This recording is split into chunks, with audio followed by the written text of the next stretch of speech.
Media మిత్రులకు అందరికీ కూడా ముందుగా నా హృదయపూర్వక నమస్కారాలు.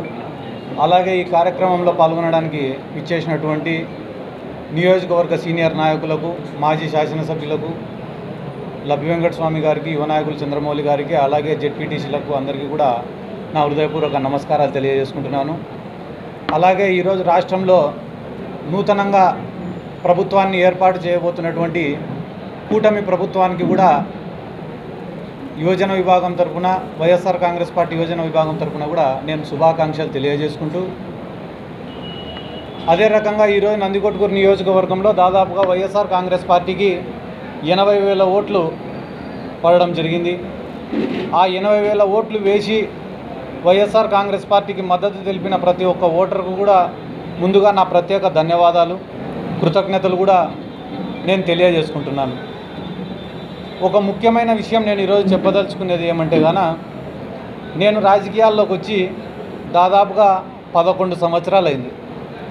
ఈ 11 సంవత్సరాలలో దాదాపుగా ఒక 5 సంవత్సరాలు ఏ పార్టీలో లేకుండా వ్యక్తిగతంగా నేను రాజకీయం చేసిన, ఆ తర్వాత ఒక 6 సంవత్సరాలు వైఎస్ఆర్ కాంగ్రెస్ పార్టీలో ఉండి నేను రాజకీయం చేసిన. ఈ 11 సంవత్సరాలలో ఏ రోజైనా కూడా సొంత డబ్బు ఖర్చు పెట్టుకొని నేను రాజకీయం చేసినానే తప్ప ఏ రోజు రాజకీయాన్ని అడ్డం పెట్టుకొని 1 రూపాయిని ఇంటికి తీసుకొని పోయినది కూడా లేదు. ఎందుకు నేను మీకు అందరికీ ఈ మాట చెప్తున్నానంటే, నిజాయితీగా పనిచేసినాం తప్ప ఏ రోజు కూడా రాజకీయం నుండి ఏం ఆశించి రాజకీయం చేయలే. ప్రజల ప్రేమ కోరుకున్నాం, ప్రజల అభిమానం కోరుకున్నాం, ప్రజలు మమ్మల్ని ఇష్టపడాలని కోరుకొని రాజకీయం చేసినామే తప్ప ప్రజల నుంచి ఏం ఆశించి లేదా రాజకీయాల నుండి ఏం ఆశించి మేము రాజకీయం చేయలే. కాబట్టి రాజకీయాలలో గెలుపోటములు అనేటివి సర్వసాధారణం, సహజం. గెలిచిన రోజు పొంగిపోలేదు, ఈరోజు కుంగిపోయే ప్రసక్తి కూడా లేదు. కానీ ఈరోజు నందికొట్కూరు నియోజక ప్రజలందరికీ నేను చెప్పాలనుకునే విషయం ఏమంటే, నాకు ఈరోజు రాష్ట్రంలో ఇంత గుర్తింపు వచ్చిందంటే దానికి కారణం 3. ఒకటి నందికొట్కూరు నియోజకవర్గ ప్రజలు, ఇక్కడ ఉండేటటువంటి నాయకులు. రెండోది వైఎస్ జగన్మోహన్ రెడ్డి గారు. మూడోది వైఎస్ఆర్ కాంగ్రెస్ పార్టీ. నాకు ఇంత గుర్తింపు ఇచ్చిన ఈ 3 కోసం, అంటే ఒకటి నందికొట్కూరు కోసం, రెండోది జగన్మోహన్ రెడ్డి గారి కోసం, మూడోది వైఎస్ఆర్ కాంగ్రెస్ పార్టీ కోసం నా ఆఖరి శ్వాస వరకు నేను పోరాడతానని చెప్పి ఈ సందర్భంగా నేను గట్టిగా చెప్తున్నా. ఎందుకంటే నేను కూడా అనుకునేవాడిని మనసులో, చాలామంది నాయకులపై జగన్మోహన్ రెడ్డి గారికి దగ్గరగా కూర్చొని మాట్లాడుతుంటే నాకెందుకు ఈ అవకాశం రావడంలే, అంటే నేను పార్టీ కోసం కష్టపడి పనిచేస్తే జగన్మోహన్ రెడ్డి గారికి ఇంకా కొంచెం దగ్గర కావచ్చు, ఎప్పుడు కూడా ఇట్లా ఆలోచించేవాడిని. కానీ చాలామంది పార్టీలలో సీనియర్ నాయకులు ఉంటారు, వాళ్ళకే ఎక్కువ ప్రాధాన్యతలు ఉంటాయి, వాళ్ళు చెప్పిన మాటకే ఎక్కువ వాల్యూ ఉంటుంది. కానీ ఇప్పుడు ప్రతిపక్షంలోకి వచ్చినాం కాబట్టి ఇప్పుడు ఈ 5 సంవత్సరాలు నేను కష్టపడతా.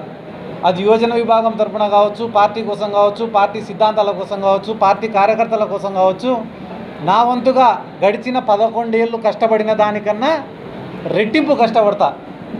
అది దేనికోసం అంటే, ఒకటి నందికొట్కూరు నియోజకవర్గానికి పనిచేయడం కోసం, ఇక్కడ ఉన్న కార్యకర్తల్ని కాపాడడం కోసం, మూడోది జగన్మోహన్ రెడ్డి గారికి దగ్గరగా ఉండి పనులు చేయడం కోసం. ఈ 3 కోసం చాలా కష్టపడి పని చేస్తానని చెప్పి ఈ సందర్భంగా ప్రతి ఒక్కరికి కూడా తెలియజేసుకుంటూ, అదే రకంగా ఈరోజు రాష్ట్రంలో ఎన్నో చోట్ల వైఎస్ఆర్ కాంగ్రెస్ పార్టీ నాయకులపైన, వైఎస్ఆర్ కాంగ్రెస్ పార్టీ యోజన విభాగం నాయకులపైన తెలుగుదేశం పార్టీ వాళ్ళు దాడులు చేస్తున్నారు.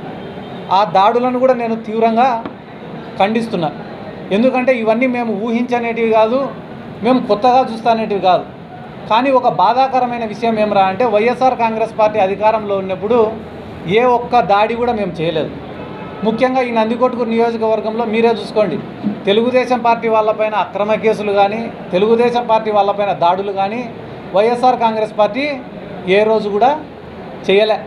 కానీ ఈరోజు అధికారంలోకి వచ్చి రాకముందే ఇక్కడ ఉన్న ప్రజలను భయపించాలా, నాయకులను భయపియాలా, వైఎస్ఆర్ కాంగ్రెస్ పార్టీ వాళ్ళని భయపియాలా, ఇక్కడ ఉన్న వ్యాపారాలన్నీ లాక్కోవాలా, కాంట్రాక్టర్లను బెదిరించాలా, జరుగుతున్న వర్కులను ఆపాలా, ఇటువంటి ఉద్దేశాలతో కొంతమంది వ్యవహరిస్తున్నారు. కాబట్టి ఇవన్నీ కూడా మంచిది కాదు, ఆ పద్ధతి మార్చుకోవాలా. ఎందుకంటే ఒకవేళ ఇదే పునరావృతం అవుతుందని అనుకుంటే ప్రజల్లోనే తిరుగుబాటు అనేది ఖచ్చితంగా మొదలవుతుంది. ఆ రోజు వైఎస్ఆర్ కాంగ్రెస్ పార్టీ కార్యాచరణ కూడా చాలా బలంగా ఉంటుంది. ఈరోజు ముఖ్యంగా మీకు అందరికీ మరొక ముఖ్యమైన విషయం ఏమరా తెలియజేసుకునేదంటే, నా శక్తికి మించి, నాకు ఎటువంటి ప్రోటోకాల్ లేకపోయినప్పటికీ నా శక్తికి మించి కార్యకర్తల కోసం పనిచేసిన, కార్యకర్తలను ఆదుకున్న, వైఎస్ఆర్ కాంగ్రెస్ పార్టీ కోసం పనిచేసిన.